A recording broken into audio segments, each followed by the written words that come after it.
السلام عليكم ورحمة الله وبركاته. الحمد لله رب العالمين، والصلاة والسلام على رسول الله وعلى آله وأصحابه ومن تبعهم بإحسان إلى يوم الدين. يا أيها الذين آمنوا اتقوا الله حق تقاته ولا تموتن إلا وأنتم مسلمون. يا أيها الناس اتقوا ربكم الذي خلقكم من نفس واحدة وخلق منها زوجها وبث منهما رجالا كثيرا ونساء واتقوا الله الذي تساءلون به والأرحام إن الله كان عليكم رقيبا. يا أيها الذين آمنوا اتقوا الله وقولوا قولا سديدا يصلح لكم أعمالكم ويغفر لكم ذنوبكم ومن يطع الله ورسوله فقد فاز فوزا عظيما. أما بعد، فإن أحسن الكلام كلام الله وخير الهدى هدى محمد صلى الله عليه وسلم وشر الأمور محدثاتها فإن كل محدثة بدعة وكل بدعة ضلالة وكل ضلالة في النار. Para jemaah hadirin hadirat yang semoga dirahmati Allah tabaraka wa taala. Alhamdulillah, pada malam hari ini kembali kita melanjutkan pembahasan tentang adabut talibi ma'a syaikhihi. Adab-adab seorang murid kepada gurunya.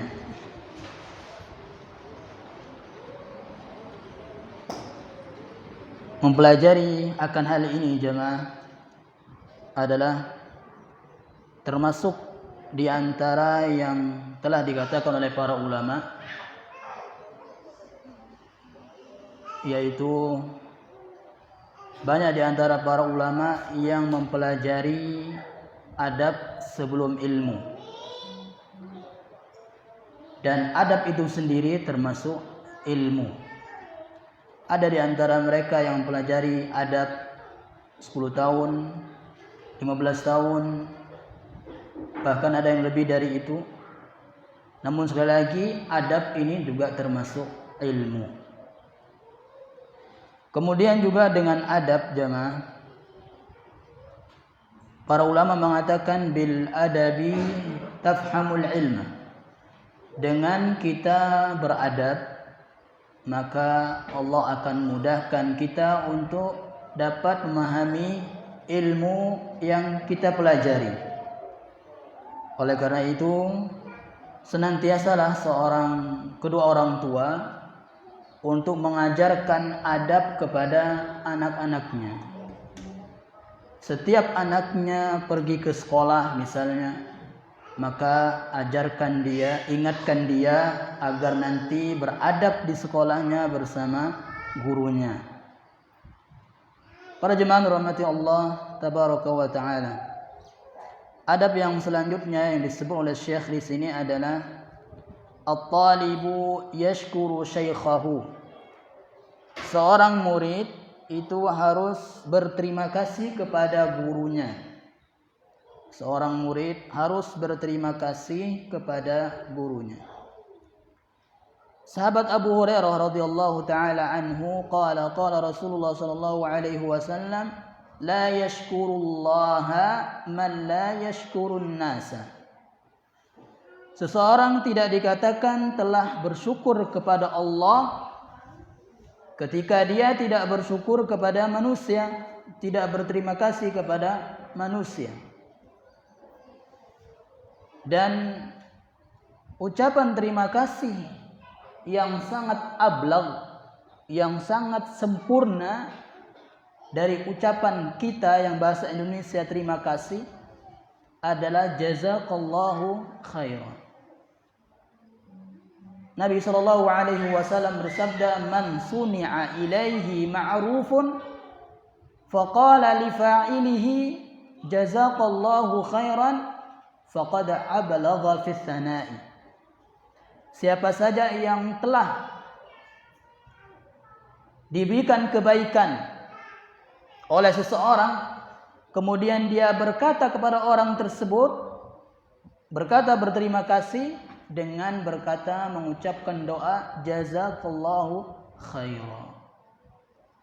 Dan boleh juga dengan mengucapkan tabrik, barakallahu fika. Dan banyak sekali, dan ini telah terbiasa kalau orang-orang Arab itu biasa, sangat biasa mengucapkan jazakallahu khairan, barakallahu fik, hayyakallahu wa bayyak. Dan banyak sekali doa-doa yang keluar dari lisan-lisan mereka. Ya. Maka siapa yang mengatakan demikian kepada saudaranya yang telah berbuat baik kepadanya, maka faqad ablagha fi tsana, maka dia telah sempurna mengucapkan terima kasih, balas budinya telah sempurna. Jemaah rahmati Allah tabaraka wa taala. Wa bawwaba al-Wadi'i rahimahullah taala fi kitabih al-Jami' as-Sahih kitabul ilmi baban, dan Imam Al-Wadi'i yaitu Syekh Muqbil Al-Wadi'i rahimahullah, dia membuat bab dalam kitabnya kitab Al-Jami' Sahih, syukru talibi muallima wa minhu thana'u alaihi bima yastahiqqu. Terima kasihnya seorang murid, ya, syukurnya seorang murid kepada gurunya, di antaranya adalah dengan memuji gurunya, dengan memuji, menyanjung gurunya.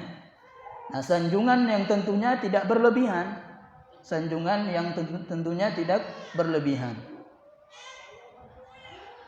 Nabi SAW dahulu, jemaah, pernah ada sahabat antara Mu'adz bin Jabal radhiyallahu taala anhu atau yang lainnya, datang dari sebuah negeri,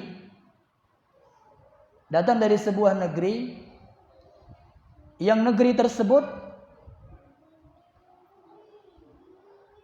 mereka, para rakyatnya, terima kasihnya kepada tuannya atau rajanya adalah dengan sujud, ya, dengan sujud. Sehingga Mu'adz berkata dalam dirinya, Nabi SAW lebih berhak mendapatkan hal ini. Pulanglah dia, bertemu Nabi SAW dan sujud di hadapan Nabi SAW. Ditegur oleh Nabi SAW. Beliau SAW bersabda, "Lau kuntu amiran ahadan ayyasjuda li ahadin," kalau seandainya saya memerintahkan seseorang untuk sujud kepada seorang makhluk, kepada makhluk, maka sungguh saya akan perintahkan seorang istri untuk sujud kepada suaminya. Namun tidak demikian. Ya. Nabi SAW melarang Mu'adz bin Jabal radhiyallahu taala anhu sujud, dan ini termasuk di antara sebab, ya, sebab seseorang itu menjadi kafir, ya, sujud kepada selain Allah Subhanahu wa taala. Ya. Apakah Nabi SAW lantas mengkafirkan Mu'adz? Tidak. Ya, radhiyallahu taala anhu. Tidak.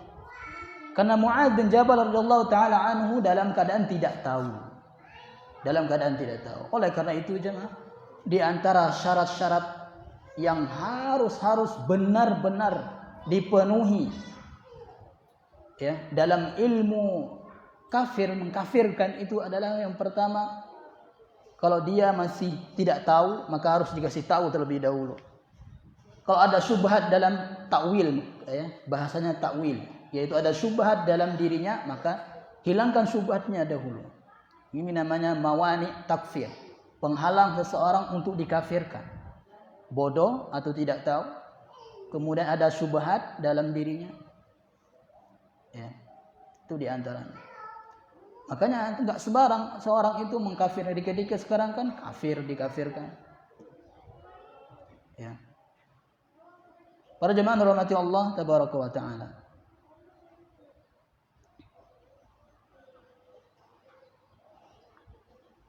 Jadi di antara cara untuk berterima kasih atau bersyukur kepada guru adalah dengan menyanjungnya atau tadi mengucapkan jazakallahu khairan. Kemudian pengarang mengatakan, kaifa la yashkuru talibu syaikha? Bagaimana tidak seorang murid itu tidak bersyukur? Ya. Bagaimana tidak seorang murid itu tidak bersyukur kepada syekhnya? Yaitu harus bersyukur kepada syekhnya. Kenapa? Wa huwa yas'a ila islahit talibi. Karena gurunya itu telah berusaha untuk memperbaiki muridnya. Bida'watihi ila tahalli bil fadail. Ya, cara memperbaikinya adalah dengan mendakwahkan seorang murid tersebut untuk senantiasa memiliki akhlak. Di antara akhlak yang terbesar adalah akhlak kepada Allah, kepada Nabi, kepada sahabat, kepada ulama, kepada kedua orang tua dan kepada orang lain. Wa takhalli 'anis safasif. Kemudian seorang guru mengajarkan kita untuk menjauhi perkara yang sangat hina, perkara-perkara yang diharamkan. Apalagi itu kesyirikan. Ya.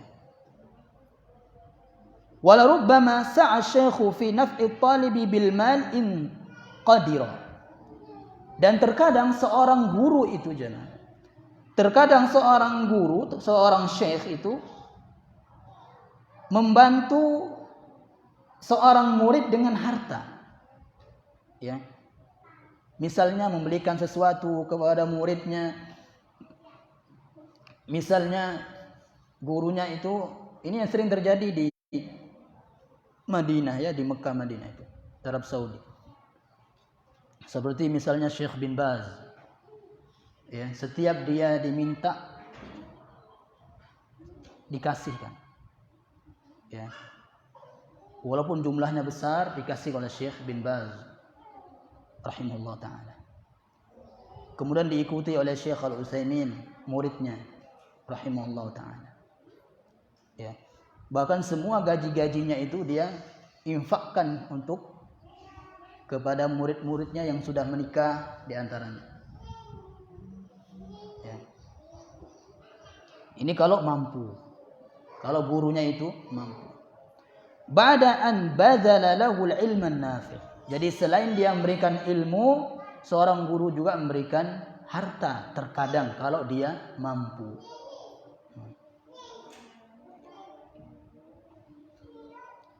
Wa ma'a hadza, walaupun demikian, ya, walaupun guru itu telah memberikan dia ilmu misalnya, telah memberikan dia sedikit harta kalau guru itu mampu misalnya, satajidu ba'dhat tullabi la'iman wa la yashkuru li syaikhihi. Terkadang kita mendapati seorang murid tidak berterima kasih kepada gurunya, bahkan mencela gurunya yang telah mengajarkannya tadi. Dan ini banyak, ya. Ada seorang guru mengajarkan kepada muridnya mulai dari alif, ba, ta, sa, jim itu. Setelah dia mengenal, ya, setelah dia mengenal suatu dakwah kelompok yang suka menghina para ustadz misalnya, ya, dia pun berbalik arah. Yang tadinya diajarkan ngaji, diajarkan ini dan itu, ternyata terima kasihnya dengan mencela. Ya. Bahkan dia menghasut orang lain untuk tidak belajar kepada orang tersebut, kepada guru tersebut. Ya. Dan ini ini murid yang durhaka. Ya. Murid yang tentunya pasti ilmunya tidak akan berkah. Ya. Kalau akhlak murid seperti ini, maka dimanapun dia akan belajar akan demikian. Nah, Karena dia tidak pandai berterima kasih kepada gurunya. Bal rubbama ta'ana fi syaikhihi wa syatamahu wa tanaqqasahu. Nah ini. Bahkan terkadang syekhnya, gurunya dicela, dicaci maki, direndahkan. Wa yuzayyinu lahu syaitanu anna hadza min babin nushi. Kemudian setan-setan itu ya menghiasi perbuatan mereka tersebut. Ini termasuk nasihat kepada guru tersebut. Jadi seperti ibaratnya sedang menasihati gurunya padahal sedang mencelanya. Jadi dihiasi oleh syaitan. Wasada' bil haqq. Ya, ini dalam rangka membela kebenaran kata mereka. Wa huwa fil haqiqati lima fin nufus iyadzan billah. Ya. Bahkan akan tetapi sejatinya adalah yang ada pada jiwa yang rusak, jiwa yang kotor, sehingga mereka berbuat demikian. Wa illa fababun nushi maftuh wa tashihul khata'i matlub, lakin kama taqaddama annahu bi syurutin wa adabin. Bab nasihat menasihati guru itu terbuka. Kemudian memperbaiki kesalahan seorang guru itu dituntut. Ya. Akan tetapi ada syarat dan adabnya. Bagaimana cara menasihati seorang guru yang bersalah, ada adabnya. Ya. Ada adabnya. Tentu lebih kita beradab ketika kita menasihati seorang guru. Di antaranya tidak boleh disebarluaskan, ya. Tidak boleh juga di depan umum seperti sekarang kan di Facebook, syekhnya guru-gurunya direndahkan misalnya, seperti itu, seperti ini karena tidak sesuai dengan pendapatnya misalnya. Ini termasuk tidak pandai dalam berterima kasih kepada gurunya. Oleh karena itu jemaah, ajarkan dari sedini mungkin anak-anak kita. Kalau kita ingin anak kita faham dengan ilmu agama, ajarkan mereka adab. Ya. Wa syukru syaikhi yakunu bi ta'atihi kama taqaddama.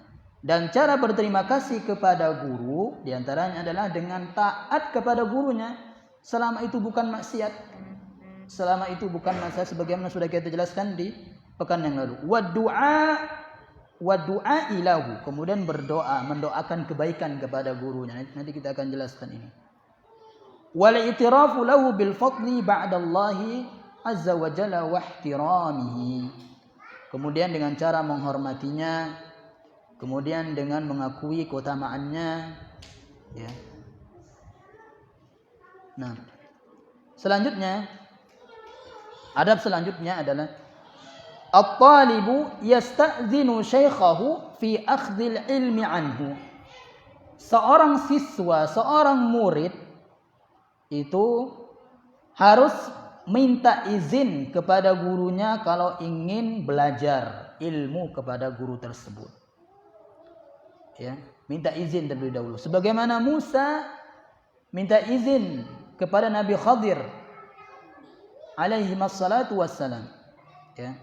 Hal attabi'uka ala an tu'allimani mimma 'ullimta rusyda. Bolehkah aku ikut menimba ilmu kepada engkau wahai Khadir alaihi wassalatu wassalam. Ya. Kemudian wa fi su'alihi, dan juga minta izin bertanya. Kalau ingin bertanya minta izin dulu. Ya. Kalau ingin japri bertanya, Ustaz, minta izin bertanya ya. Mungkin ustadznya sedang sibuk misalnya, ya. Maka kalau ustadz mengatakan afwan belum bisa, jangan marah. Ya, jangan marah. Kalau kata orang sekarang kan jangan baper. Ya, jangan baper. Wanita yang baper itu jangan. Ya, laki-laki tidak. Ya, sebagaimana perkataan Dr. Aris Munandar hafizallahu taala. Yang punya sifat baper itu adalah wanita.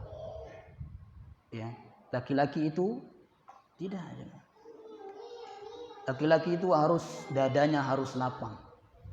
Makanya Ustadz Bafaim Zain, ya, seorang ustaz di Lombok, hafizallahu taala wa ra'ahu. Dia berkata, kalau engkau mengajar anak-anak itu harus punya 8 dada. Ya, harus punya 8 dada. Maksudnya harus lapang, jemaah. Mengajar anak kita sendiri itu, jemaah, beratnya bukan main, seperti mikul gunung, jemaah. Ya, berat mengajar anak sendiri itu. Ya, sangat berat. Qala Ibnu Katsir rahimallahu taala fi tafsirihi 'inda hadhihi al-ayah. Imam Ibnu Katsir mengatakan, menafsirkan ayat di atas, su'alu talattufin. Jadi Nabi Musa alaihissalam bertanya dengan lemah lembut kepada Nabi Khadir untuk ikut belajar. La ala wajhi al-ilzami wal ijbari. Ya, tidak memaksa, tidak dipaksa. Ya. Sekarang misalnya kalau enggak dijawab pertanyaannya, buat status mereka di Facebook.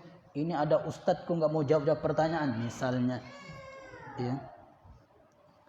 Wa hakadha yanbaghi an yakuna su'alul muta'allimi minal 'alim. Seperti inilah adab.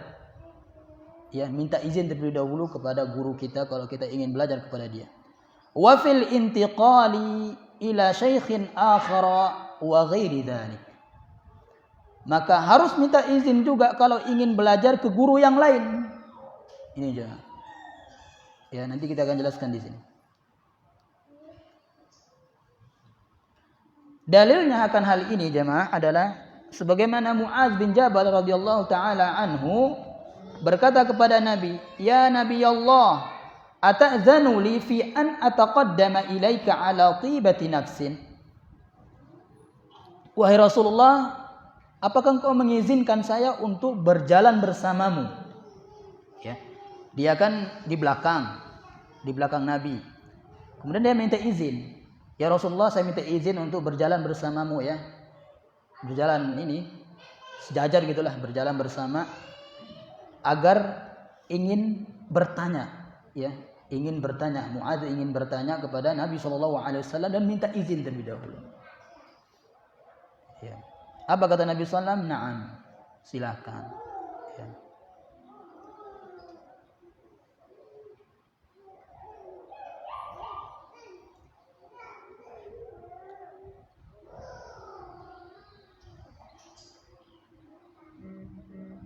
Nah, kemudian Syekh Bakar Abu Zaid rahimahullah taala dia berkata, "Wa idza bada lakal intiqalu ila syaikhin akhara," kalau engkau ingin berpindah ke guru yang lain untuk belajar, fasta'dzinhu bidzalik. Fasta'dzinhu bidzalik. Maka minta izinlah untuk hal tersebut. Ya. Fa innahu ada'a li hurmatihi. Itu sebagaimana bentuk penghormatan kepada guru tersebut. Wa amlaku liqalbihi fi mahabbatika. Dan cintanya seorang guru akan langgeng kepadamu. Ya. Wal utfi 'alaika, kemudian kelemah lembutan juga demikian. Kemudian Syekh Ibnu Utsaimin rahimallahu taala menjelaskan hadis di atas, perkataan Syekh Bakar Abu Zaid di atas.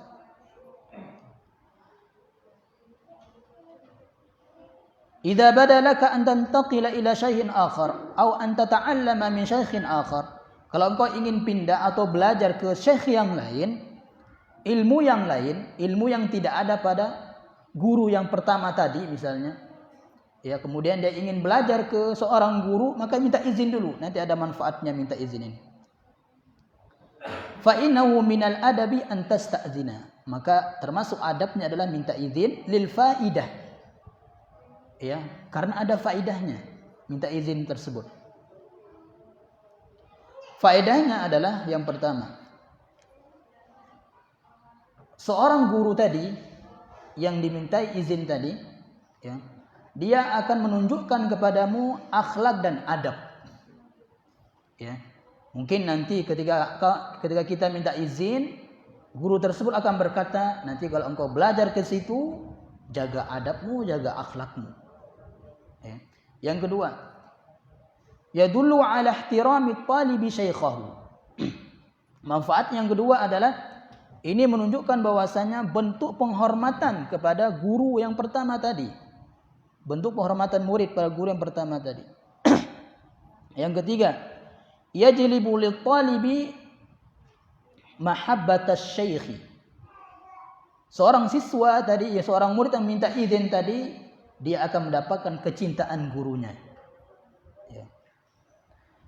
Yang keempat, ini yang paling utama. Yuhadziruka syaikhu min ahlil bid'ah wa tahazzubat wal inhirafat idza sta'zanta fi dhihab ilaihim li akhdhil ilmi anhum. Guru itu, seorang guru yang pertama tadi lebih faham dengan guru yang tadi itu. Misalnya, ya. Maka dia nanti guru yang tempat kau minta izin tadi akan memberikanmu nasihat. Kalau dia ahlul bidah maka kamu akan dilarang. Ya. Kalau dia seorang hizbi, kalau dia seorang yang nyeleweng, ya, maka engkau akan dilarang. Jadi jangan sembarang pindah gitu. Karena dia belum tahu siapa, bagaimana akidahnya guru tersebut misalnya. Ya. Dan sekarang banyak orang seperti ini, kata Syekh di sini. Lianna katsiran minasy-syabab as-sighar, karena banyak dari para pemuda qad yaghtarruna bi uslubi ahadin minan nas wa bayanihi wa fasahatihi. Seseorang telah tertipu dengan cara seorang dai atau retorika seorang dai. Ya. Banyak di antara para pemuda yang telah tertipu dengan retorika seorang dai. Ya.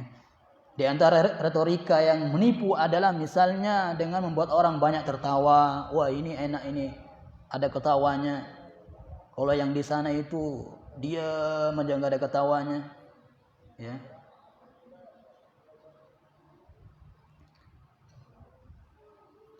Kemudian tertipu dengan fasihnya dia berbicara. Fasihnya orang tersebut atau dai tersebut berbicara. Atau fasihnya dalam menyampaikan dalil, padahal salah dalam memahami dalilnya.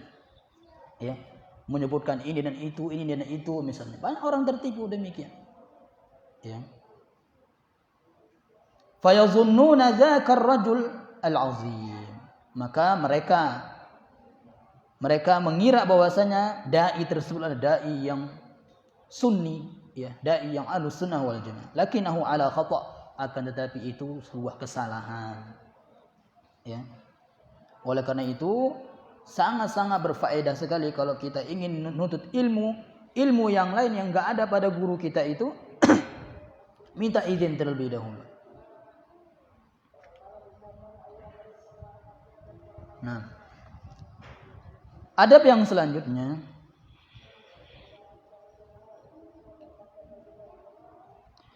at-talibu yakhtaru syaikha al-mubarriz at-taqiyya as-salafiyyah.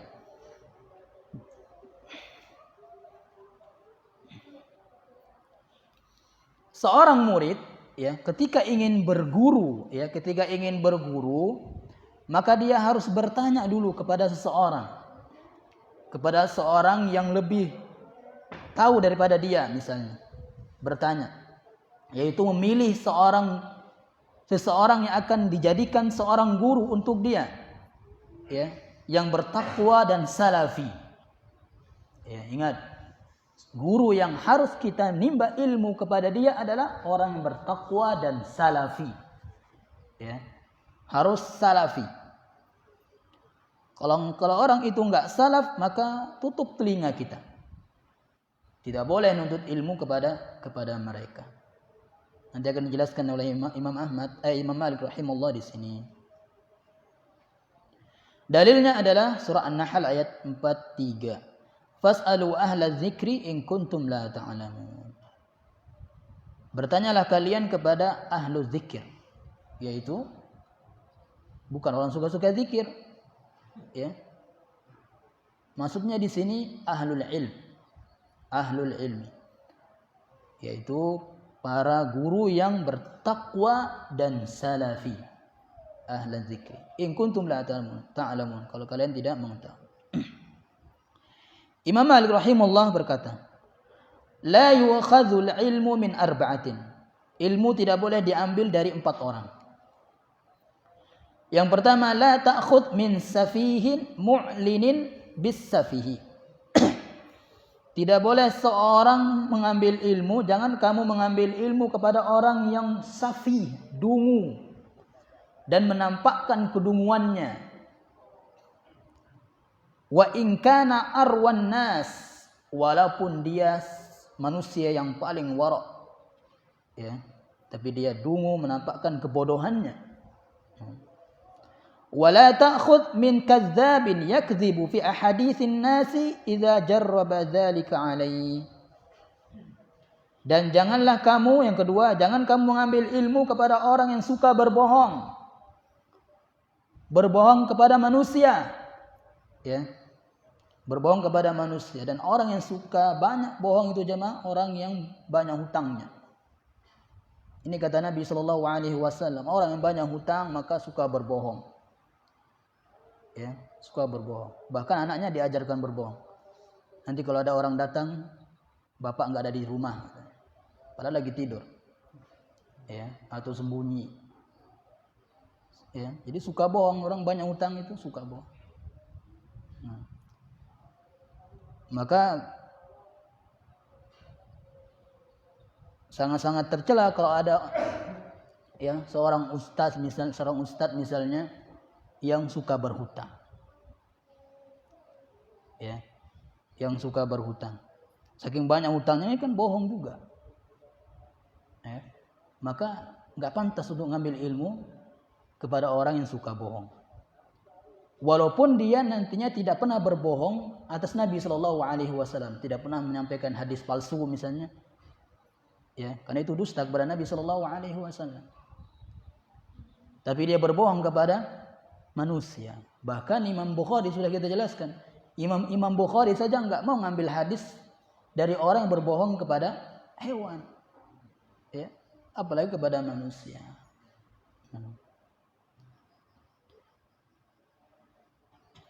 Yang ketiga, wala min sahibi hawa yad'un nasa ila hawahu. Dan tidak boleh menuntut ilmu kepada ahlul bid'ah, ya. Tidak boleh menuntut ilmu kepada ahlul bid'ah yang dia mendakwahkan manusia untuk melakukan bid'ah tersebut. Enggak boleh. Sampai-sampai dia membuat hadis-hadis palsu untuk ikut Maulid Nabi misalnya, untuk ikut Isra Mi'raj misalnya. Ya, dia buat hadis palsu, siapa yang bersedekah untuk Isra Mi'raj, untuk Maulid Nabi, maka dia akan dapat ini dan itu. Ya. Agar banyak berkatnya kan. Banyak ini nasinya. Iya. Enggak boleh menuntut ilmu kepada orang-orang tersebut. Wala min syaikhin lahu fadlun wa ibadah idza kana la yurafu ma yuhadditsu. Dan tidak boleh menuntut ilmu kepada seorang yang punya keutamaan, seorang ahli ibadah, namun dia tidak mengerti apa yang dia ucapkan. Ya. Namun enggak mengerti apa yang dia jelaskan sendiri tapi enggak paham. Dia sendiri enggak paham. Ya. Ngawur gitu.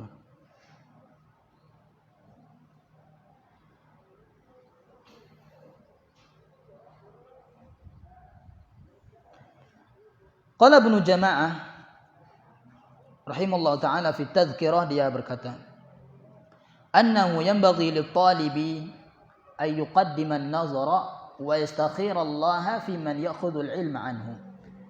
Selayaknya seorang siswa, seorang murid, ya, seorang penuntut ilmu, sebelum mereka menuntut ilmu kepada seseorang, dia istikharah dulu. Ya, ini Imam Ibnu Jam'ah dari dahulu sudah menjelaskan demikian. Jadi orang-orang dahulu itu istikharah dulu kalau menuntut ilmu kepada seseorang misalnya.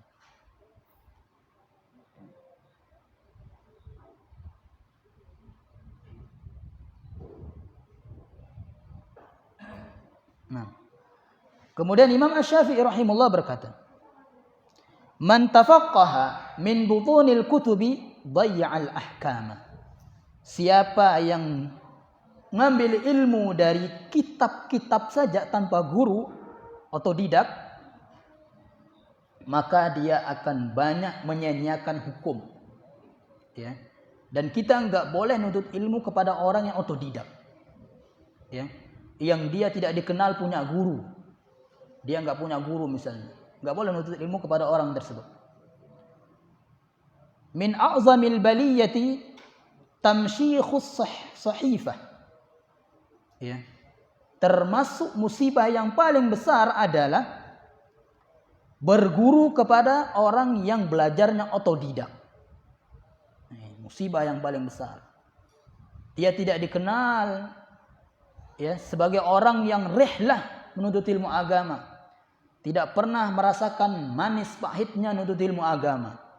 Kemudian dia jadi ustadz, jadi guru misalnya, jangan. Ya.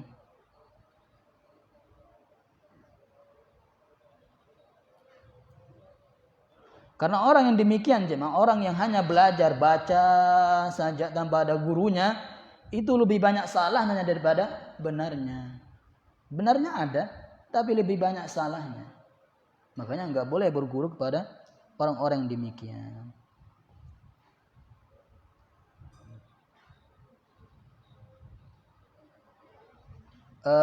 Sahabat Umar bin Khattab radhiyallahu taala anhu berkata, qala Rasulullah sallallahu alaihi wasallam, man sarahu ay yaqra al-Qur'ana ratban kama unzil falyaqra'u ala qira'ati ibni Ummi Abd.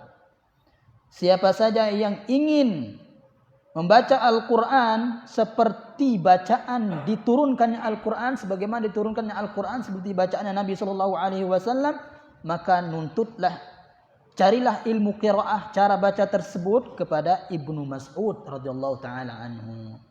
Yang kemarin malam sudah kita jelaskan, Ibnu Mas'ud termasuk orang yang paling mengetahui tentang di mana turunnya Al-Qur'an itu, di mana turunnya surah Al-Qur'an, di mana tentang apa ayat itu turun. Ya. Beliau yang paling paham radhiyallahu taala anhu. Ya.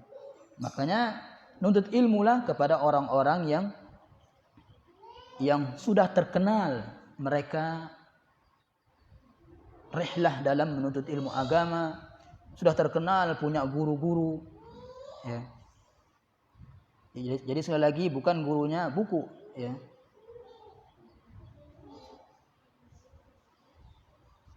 Nah, yang terakhir untuk malam ini, at-talibu yad'u li syaikhihi.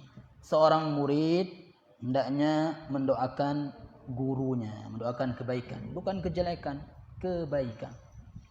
Ya.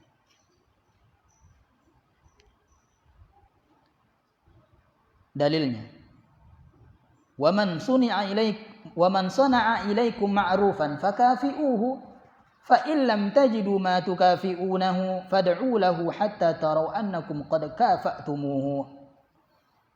Kalau ada seorang yang telah berbuat baik kepadamu, maka balaslah. Kalau kita tidak bisa membalasnya dengan barang atau harta misalnya, maka doakanlah. Ya. Doakanlah sampai kita yakin kita benar-benar membalas ya perbuatan baiknya tersebut. Ya. Jadi doakan guru-guru kita jemaah. Doakan mereka. Dan lihat bagaimana para ulama tentang hal ini ya.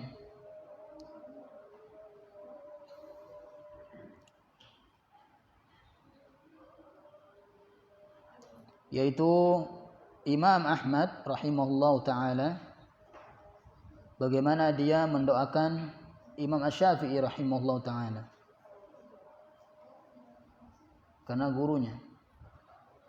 Ma bittu mundu 30 illa wa ana ad'u Allah lisy-Syafi'i wa astaghfiru lahu wa qala sittatun ad'u lahum fis sahar ahaduhum asy-Syafi'i. Ya. Selama 30 ya, bahkan selama 40 tahun Imam Ahmad mendoakan Imam Asy-Syafi'i dan memintakan ampun kepada Allah untuk Imam Syafi'i rahimahullah ta'ala. Ya. Dia berkata juga, ada 6 orang yang saya doakan kebaikan di waktu sahar. Ya. Di salat tahajud atau salat malam. Di antaranya adalah Asy-Syafi'i. Lihat, seorang murid Imam Ahmad mendoakan gurunya Imam Syafi'i kebaikan. Ya. Coba tanyakan pada diri kita, pernahkah kita mendoakan guru-guru kita, guru ngaji kita yang dahulunya sudah meninggal dunia misalnya, doakan mereka kebaikan. Ya. Qala al-Imam Abdurrahman bin Mahdi rahimahullah taala, ma usalli salatan illa wa ana ad'u lisyafi'i fiha. Tidaklah dia salat kecuali dalam salatnya pasti mendoakan Imam Syafi'i. Ya. Setiap salatnya, dalam sujudnya misalnya. Mundu arba'ina sanatan. 40 tahun. Ya, 40 tahun.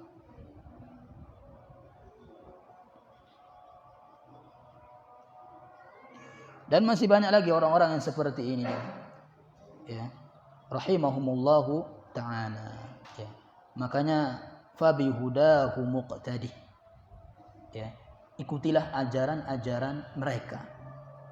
Ya, ikutilah bagaimana akhlak para ulama terhadap guru-guru mereka. Ya, terhadap guru-guru mereka. Dan ini juga ajarkan kepada anak kita dari sedini mungkin. Ya. Doakan gurumu nak, doakan guru. Ya. Doakan orang tua kita, doakan guru kita, doakan istri, mertua. Ya, jarang orang doakan mertuanya jangan. Ya, ngaku aja. Ya, jarang. Istri juga enggak pernah masuk doa kali. Ya, ya Allah masukkanlah istriku ke dalam surga, itu misalnya.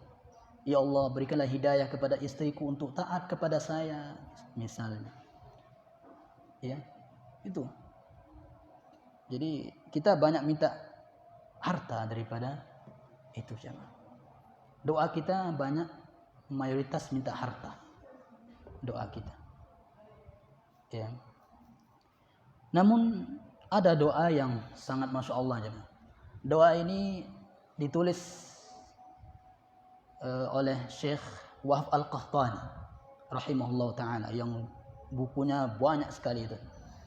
Beliau sudah meninggal dunia. Dia mengambil berkesimpulan ya dengan doa Nabi SAW kepada Anas bin Malik. Doanya apa? Ini mencakup doa dunia dan akhirat. Allahumma akthir mali wa waladi wa barik li fima a'taitani. Ya Allah, perbanyaklah harta dan anakku. Perbanyaklah harta dan anakku. Dan berkahilah apa yang telah Engkau berikan. Ya, wa atil hayati ala ta'atika, dan panjangkanlah umurku untuk taat kepadamu. Ya. Ini doanya. Ya. Maka sering-sering baca doa seperti ini. Makanya kalau minta dunia jemaah, ketika kita berdoa minta dunia, harus diikuti dengan berkah, keberkahan. Kalau minta dunia saja, ya kalau ya Allah aku minta ini, minta itu, minta ini, nanti nggak diberkahi gimana? Ya. Makanya tadi, Allahumma aktsir mali wa waladi wa barik li fima a'taitani. Ya Allah perbanyaklah harta dan anakku. Kemudian berkahilah apa yang telah Engkau berikan kepada aku. Ya. Namun jarang orang doakan banyak anak jemaah. Yang ada banyak harta. Ya. Banyak anak katanya orang bikin susah, enggak. Ya. Enggak susah banyak anak jemaah. Bahkan karena kita enggak tahu mana anak kita nanti akan mendoakan kita. Enggak tahu kita. Ya. Makanya perbanyaklah anak jemaah yang sudah menikah tentunya. Ya. Jangan takut punya banyak anak. Ya. Orang yang takut punya banyak anak berarti dia telah mentaati orang-orang Yahudi jemaah. Ya. Dan Nabi SAW berkata, Inni mukatsirun bikumul umam. Saya akan sangat bahagia, bangga melihat umatku yang sangat banyak. Ya. Karena umat muslim harus banyak jemaah. Ya. Maka manfaatkanlah istri-istri kita yang masih muda misalnya, ya, yang belum umur lebih dari apa namanya itu menopause apa, ya, perbanyak anak. Jangan. Nah, itulah diantara doa. Jadi sekali lagi, kalau kita minta dunia maka ikuti dengan doa minta diberkahi. Ya. Insyaallah kita lanjutkan di pertemuan berikutnya. Subhanallah bihamdika asyhadu an la ilaha illa anta astaghfiruka wa atubu ilaik. Assalamualaikum warahmatullahi wabarakatuh.